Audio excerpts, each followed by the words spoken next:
In the depths of a 31-year-long abyss, the relentless fight for justice by Nikki Allan's shattered family finally reached its zenith. The courtroom, once a theater of despair, became a stage of redemption as irrefutable DNA evidence linked the now 56-year-old David Boyd to the heinous act that had haunted their lives for so long. For almost 3 agonizing decades, this enigmatic man had defied the watchful eyes of the law, only to be apprehended in 2018, leaving a trail of questions that beg for answers. How could he have walked freely in the shadow of suspicion, even residing as the neighbor to the Allans for a significant period?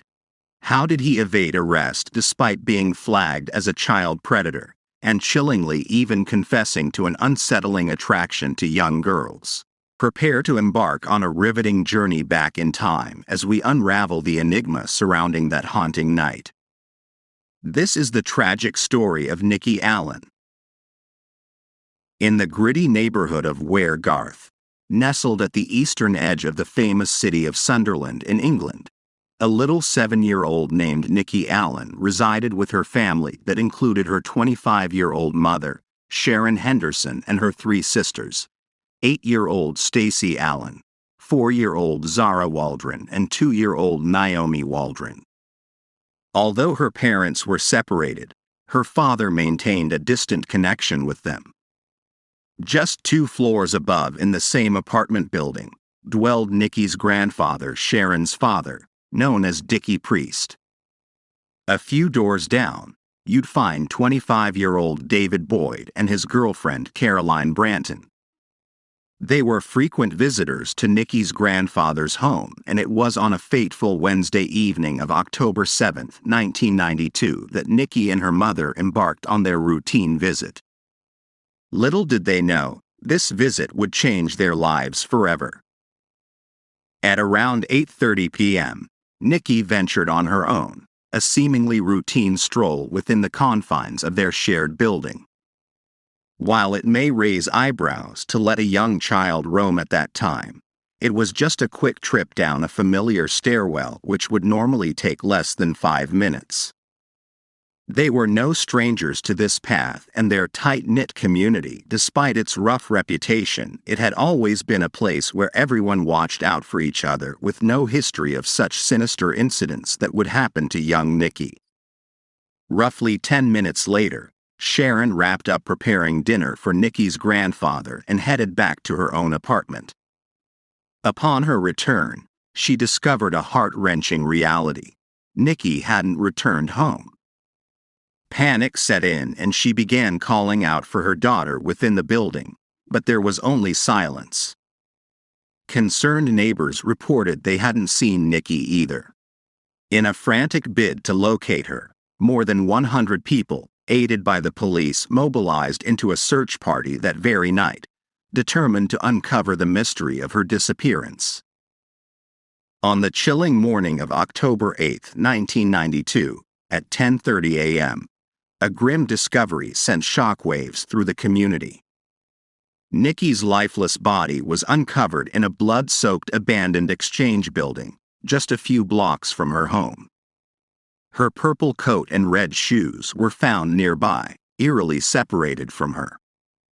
The basement of this forsaken place held her lifeless form, still clothed but for the coat and shoes left behind. The scene was a nightmarish tableau of horror. Nikki had endured a savage onslaught, enduring a staggering 37 stab wounds. The task of identifying her fell upon her heartbroken grandfather, who returned home to deliver the gut-wrenching news to his daughter, Nikki's mother. This ghastly incident ripped through the tightly knit community like a storm. Trust eroded, fingers pointed, and dark suspicions cast long shadows, for nobody could fathom that someone among them could commit such an atrocity. Disturbingly, reports surfaced of Nikki being seen with a man that fateful night, and a blurry surveillance camera seemed to capture the haunting moment when she skipped alongside him, oblivious that her innocent merriment was a dance toward her own tragic demise. As the investigation unfolded, the police unveiled a chilling revelation. Nikki had been brutally assaulted with a brick to her head, possibly meeting her demise even before the savage stabbing spree. In their quest for justice, a local artist sketched the likeness of the man described by witnesses, and the image was broadcast to the media and the public to aid the search for answers. Days later, a dramatic breakthrough. 24-year-old George Heron, a neighbor to the Allan family, was arrested. George's behavior and suspicious activities seemed to align with the profile of the perpetrator, casting him as a prime suspect and public enemy number one. Labeled a weirdo and a creep by locals, he had frequented the derelict building where Nikki was found. George had only moved into the area a few weeks before Nikki's tragic murder and initially claimed he didn't know her. However, his subsequent admission that he knew her would send the investigation spiraling into even deeper mystery. Suspicion swirled around George Heron as some locals reported having spotted him with Nikki on several occasions, though the veracity of these claims remains uncertain, tainted by the belief that he was the prime suspect. Yet unsettling signs stacked against him. Traces of blood stained his clothing and shoes, while a knife discovered in his possession matched the gruesome stab wounds that marred Nikki's body. Adding to the mounting doubts was a peculiar detail shared by George's own sister. On the night of the murder, he had hurried to the bathroom upon his return, devoting a suspicious half an hour to washing himself and his clothes. This behavior raised eyebrows and further cast shadows of suspicion upon him. George staunchly denied venturing out that fateful night, but the local community painted a different picture. Witnesses claimed to have seen him at the nearby pub, even purchasing a bag of cheese and onion crisps, a sinister coincidence, as they happened to be Nikki's favorite snack. This eerie connection led investigators to entertain a chilling theory. He had used these crisps as bait to lure Nikki into the desolate building where he carried out the horrifying murder. After 3 days of relentless police interviews, during which he staunchly denied any involvement a staggering 120 times, George finally broke. His confession to the horrifying murder of Nikki Allan sent ripples of shock and disbelief to everyone. A year later, in October 1993, George faced trial, but it was held in Leeds rather than Sunderland. The decision to relocate the trial was fueled by fears that the simmering anger of the community, coupled with numerous death threats, would prevent a fair trial. Additionally, the move aimed to deter most locals from attending, averting potential courtroom chaos. Despite the trial's relocation to Leeds, determined locals made the daily trek to witness justice unfold. Their fervor grew so intense that the police had to intervene, preventing them from taking matters into their own hands. In a stunning turn of events, the judge reviewed all of George Heron's interview tapes and deemed 7 out of 12 inadmissible as evidence. It became evident that George's confession had been coerced under duress, a grave violation of legal standards. With no further evidence to sustain the case, George Heron was declared innocent, which of course shocked everyone in the courtroom. Pandemonium erupted. Shouts, tears, and even Sharon's collapse. The packed room descended into chaos, necessitating the police to restore order and swiftly remove George and the judge from the tumultuous scene. Fleeing Sunderland with a new identity, George disappeared into the shadows while the city clung to the belief that he was the killer, oblivious to the presence of the true murderer still lurking among them. The case grew cold, but Sharon's unyielding determination kept the flame of justice burning. Haunted by guilt for allowing Nikki to go alone that night, Sharon battled alcoholism and even suicidal thoughts. However, her unwavering resolve to secure justice for her daughter propelled her forward. She began her quest to unmask the killer, even if it meant doing it alone.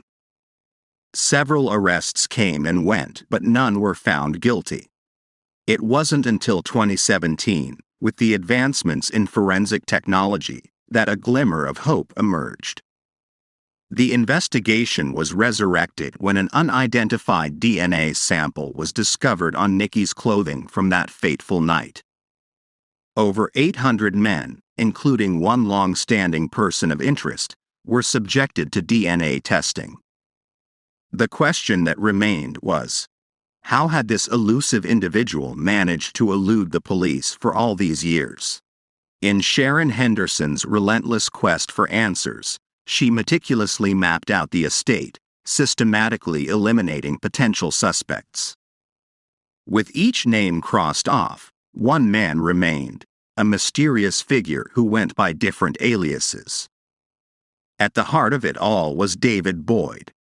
Born David Thomas Bell in London on June 1, 1967, he had a nomadic childhood due to his father's military service, which made him used to moving across the country until he landed in Sunderland. Estranged from family and bearing a new identity, his reasons for changing his names remained shrouded in mystery but had created interest from Sharon.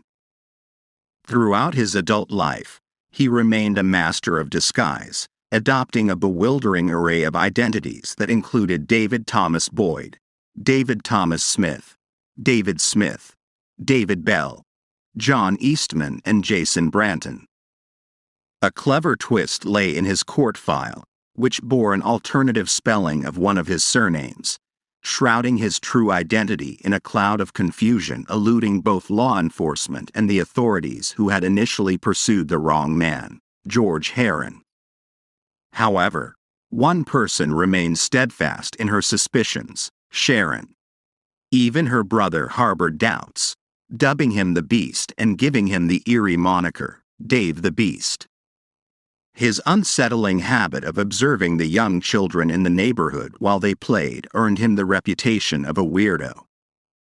Sharon had taken her concerns to the police, but perhaps due to their earlier misjudgment with George Heron, they failed to dig deeper into the enigma that was David Boyd.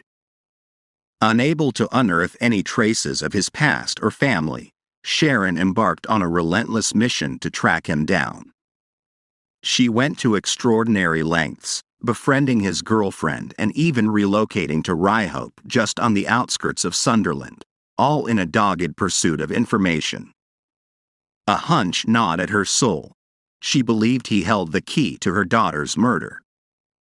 As mentioned earlier, the turning point in the case arrived in 2018, following the widespread DNA testing initiative. Nikki's father, breaking his silence after 26 long years, implored people to provide DNA samples to aid the investigation. A staggering 1 in 28,000 match on the male Y chromosome ultimately led to the arrest of David Boyd, an intense moment captured by the lens of a police body cam. Could you do us a favour and just knock the telly off for a second? What? Could you do us a favour and just knock the telly off just so you can hear what I'm saying? Thanks, yeah. Dave, this is Terry, this is Marty. We're part of the team that's reinvestigating the murder of Nikki Allan. Yeah. Okay. Part of that investigation has led us to suspect that you may have had some involvement in that. Okay. I'm arresting you on suspicion, okay, of that offence. You do not have to say anything, but it may harm the offence if you do not mention, when questioned, something which you later rely in court. Anything you do say may be given in evidence. Just leave your phone there for a moment. Just put your hands out for us. Thanks. Justice at long last had him in its grasp.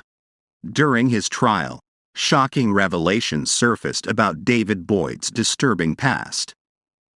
Jurors learned of his troubling history, including previous convictions dating back to 1986 in Sacriston, County Durham. In that case, he approached 4 young children aged 8 to 10, making lewd advances. In 1999, another incident occurred in Primrose Hill Park in Stockton, where he indecently assaulted a 9-year-old girl before fleeing as her friends screamed in terror. Initially denying these claims, He later admitted to harboring disturbing thoughts about young girls without clothes, describing it as a dark phase in his life that he had supposedly outgrown. The mystery lingers. Why didn't he face a more severe penalty for these prior indecent acts despite being convicted? In a chilling twist, David Boyd confessed to detectives that he was familiar with Nikki and her family, even claiming to have seen her on the night of the murder. He also admitted to visiting the old exchange building where Nikki's lifeless body was discovered, just a few days prior to the murder, accompanied by a young boy while searching for pigeons. However, a neighbor's false alibi concerning his whereabouts on that fateful night initially diverted suspicion away from him. The gruesome details of the crime further unraveled. Nikki had been forcibly pushed through a 6'2" high window, her head brutally bludgeoned by a brick and her coat and shoes removed, painting a horrifying picture of the tragic events that transpired. Nikki's ordeal took an even darker turn as she endured a brutal stabbing, suffering a staggering 37 wounds. Her assailant callously dragged her by the ankles, each step down to the basement causing her head to bounce off the stairs. Justice finally prevailed when on May 12, 2023, David Boyd was found guilty. His sentencing on May 23, 2023, decreed a life imprisonment term with the possibility of parole consideration after serving no less than 29 years. This sentencing adhered to the guidelines of the early 1990s as opposed to the current regime, which might have warranted a longer or even a whole life term as indicated by the judge during the trial. For the murder of Nikki Allan on the 7th of October of 1992, the sentence of the court is one of life imprisonment. You will serve a term of 29 years, subject to the 366 days which you have spent on remand before consideration is given to your release by the parole board. The path to solving this case spanned a grueling 31 years, taking a devastating toll on Sharon and her family. It pushed her to the brink of self-destruction, almost ending her life twice and battling alcoholism that nearly ruined her life. But she never surrendered, ultimately securing the justice her daughter so rightfully deserved. The repercussions also extended to George Heron, the wrongly accused. His life was marred by the unjust suspicions that had cast a dark shadow over him. It had even made him question his own innocence in a world that seemed unequivocally against him. Nikki Allan, had she lived, would be 38 today, and the possibilities of the extraordinary life she might have led were tragically stolen by the monstrous act that befell her. In the eyes of her loving mother, Nikki Allan was a bright and joyful spirit cherishing every moment of life, who loved dressing up and was forever adorned with a captivating smile. For decades, the yearning for justice for Nikki Allan has burned in the hearts of many. A photograph from 2014 captures this fervent desire as it showcases a mural in the Sunnyside Cultural Quarter in Sunderland bearing the poignant message, "Justice for Nikki Allan." After an excruciating 31-year journey, justice was triumphantly prevailed. If you found this story compelling, drop a like and leave your thoughts in the comments, and don't forget to subscribe.